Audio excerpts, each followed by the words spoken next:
Hey, it's Dead Guy Cardboard. I am back with a very big pickup, at least for me. Before I get into the pickup though, I just want to show a couple other pickups, I guess. I picked up this Lou Lipset Volume 1 Encyclopedia of Baseball Cards. This is a great magazine to get. This is from the early 80s. And Lou Lipset was a legend in the hobby. I think he's since passed, but definitely worth picking up his encyclopedias. He has 3 volumes, and I got the first 2 in separate auctions. This is volume 2, where he covers early gum and candy cards. But there's a lot of informative stuff in here. I was hesitant to pick these up. I've been curious to pick them up. But, you know, there's stuff on here that I haven't heard about that I don't see on Net54. So it's still some interesting information. And in Volume 3 is the tobacco sets, I believe. But anyway, all right, before I get into the big pickup, a little backstory on it. I won a N172 Billy Hamilton card in a pretty obscure auction house, and I think no one knew who he was. It just, to them, hey, they're just like, oh, it's just a faded baseball card. But Billy Hamilton's a Hall of Famer, and he's one of the toughest Hall of Famers to get in the old Judge set. So I was able to sell it right away and made like a $3,000 profit on it. I certainly wasn't.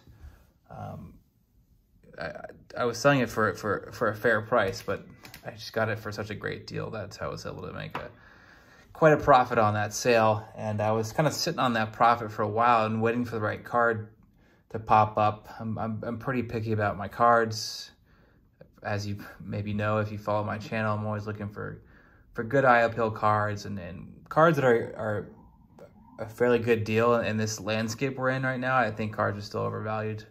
But anyway, I've been after this card for probably 11, 12 years. I've been collecting T206 since 2012, off and on. I've always wanted a Ty Cobb. And they've certainly gone up and down, well, up in price really, since I've collected in 2012. But I came across this guy and it fit the bill. I mean, just outstanding eye appeal on this card. And actually, I originally won it in a BVG 3.5. I'll put the photo up of that. But I knew, looking at even the scans of that card on the auction house, that this could cross grade, and it did. You know, the video doesn't really do it justice, so I'll put up a scan of this card as well. But I mean, this card, the eye appeal is outstanding on this thing. Like, you can see his flesh-colored, you know, rosy cheeks, which to me, that's a sign that this is printed early on in the printing process. It's just a common back sweet cap, 150, number 30. But if you know anything about T206s, there are 4 Ty Cobb variations in the sets. There's a Ty Cobb red, a Ty Cobb green, and a bat off shoulder and a bat on shoulder. And the bat on shoulder is actually the second hardest card to get of Cobb.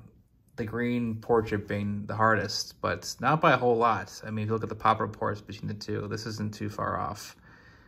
This card's not a lot of, this usually isn't a lot of people's favorite Cobb. You often see people say like, oh, I love the red Cobb or the bat off shoulder or the green, but I've always liked this card. I like he's got the furrowed brow, like he's kind of got just like he's ready to beat someone up, basically, which was very much his demeanor when he played. And who knows, eventually I might upgrade this card or at least the Cobb, and get a green Cobb. I love the green Cobb. I like all the Cobbs, but yeah, I'm just happy to pick this one up. And I also picked up a bunch of rare T206 backs. There's this collector who had just an incredible T206 essentially master set. I mean, he had so many rare backs. and they were all being listed on PWCC, and I picked them up. But I might sell those just to help fund this card. I didn't mean to buy this card, but I just love the eye appeal. I knew I could cross grade it over, and actually when I got this graded, I got a call from SGC when I was in vacation in Amsterdam, and they were trying to upcharge me on it, saying that the 3.5 recently sold for $12,000 on REA auction. And I knew exactly that card because I was bidding on it too, but that card on the auction looked a little bit nicer than this card, and I also like, there's no way this card's worth $12,000. So I was able to talk them down on the upcharge. Yeah, outstanding eye appeal on this thing, and happy to finally add a Cobb in the T206 collection, because I have a good amount of T206s, and I still have a heart for the Dead Guy cardboard. All right, that's it. Later.